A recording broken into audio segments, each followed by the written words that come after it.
xe nào mà chẳng có điểm dừng. Theo đuổi em thì anh chẳng muốn dừng. Thanh xuân này có em sẽ thật đẹp.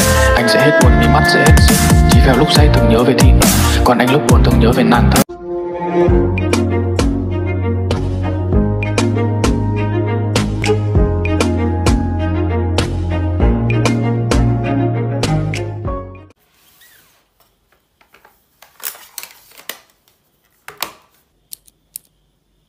Rồi hoa vàng đứng đó chơi bài hà hê, miệng đôi chua cay trên đường kia ta về, và để những đinh kia dìm đam mê để ta vấp ngã nhưng họ chẳng về. Và ta đã đứng lên từ nơi tối tăm, thắp lên ngọn đuốc ra khỏi nơi giam cầm, vì còn trong ta hy vọng. Hãy vững tin đón lấy chiến thắng đang gọi tên. La la lên như một chiếc bình, quét sạch lời thiên che để quanh thân mình. La la lên như một mũi tên.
Nhìn xem, thứ họ cầm trên tay là bút viết để chứng tỏ sức tay một khôn khéo, còn cậu thì đang mày mò bên chiếc điện thoại vô tri vô giác mà thỏa mãn tươi cười.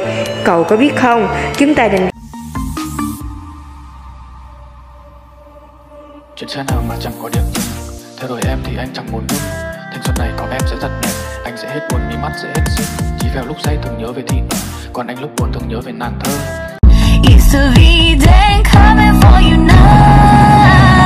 Keep me from the cages under the control, running in the dark to find me still leading. Keep me from the cages under the control, running in the dark to find me still leading. Là đôi mắt luôn nhìn ngắm lên bầu trời, dù câu đơn vây quanh luôn dõi theo mình em.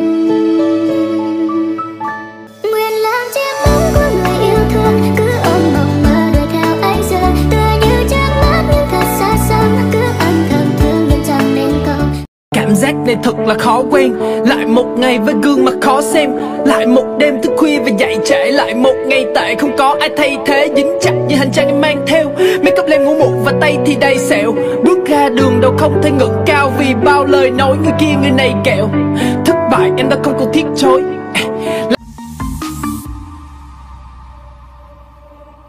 Chuyện xe nào mà chẳng có điểm dừng. Theo đuổi em thì anh chẳng muốn dừng. Thanh xuân này có em sẽ thật đẹp.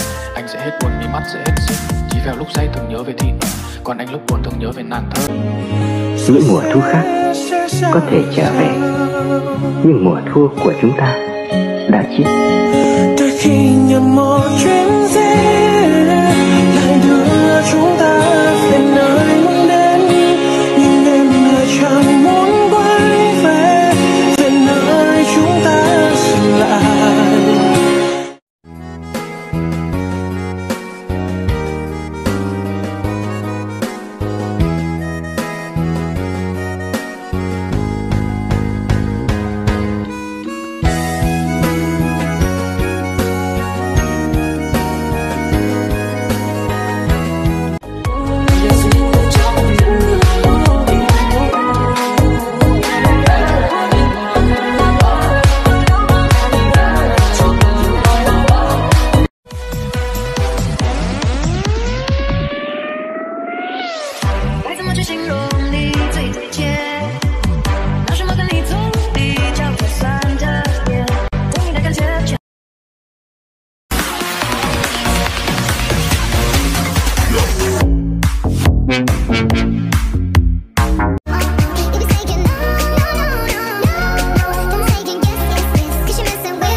từ từ từ từ